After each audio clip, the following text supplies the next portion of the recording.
To order decimals, the first thing you need to do is look at the whole number. If the whole numbers are all the same, then you have to look onto the decimals to order them from greatest to least or from least to greatest. In this case, all the whole numbers are the same, so we need to look at the decimals. So we have 30 hundredths, 509 thousandths, 31 hundredths, 3 hundredths, and 9 tenths. Just looking at those, it might be difficult to put them in order from least to greatest or from greatest to least. So to make this easy on yourself, what you're going to do is you're going to make sure they all have the same number of decimal places. With decimals, we can add zeros onto the end, and it doesn't change the value of the number. I just changed that from 30 hundredths to 300 thousandths. Both of them are the same value. They're just said different. So I need to make sure that they all have 3 decimal places, adding the zeros onto the end. I'm changing 31 hundredths to 310 thousandths. I'm changing 3 hundredths to 30 thousandths. I'm changing 9 tenths to 900 thousandths.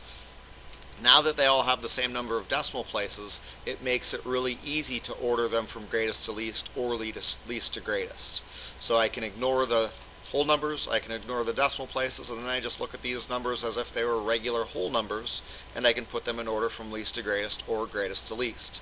So from least to greatest, the smallest one here is going to be, the smallest number is 30, so my 30 thousandths is going to be the smallest one. That would be the first one I'd write down. The next biggest one would be 300, so 300 thousandths will be my next largest one. That would be the second one I write down. The next biggest, 310, so 310 thousandths is the third one I write down. Then 509 thousandths, fourth.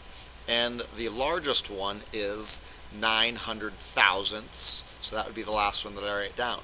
And that used to be 9 tenths, but I added those 2 zeros to make it 900 thousandths. So once again, I can add those zeros onto the end, and it doesn't change the value of the number, it only changes the name of the number.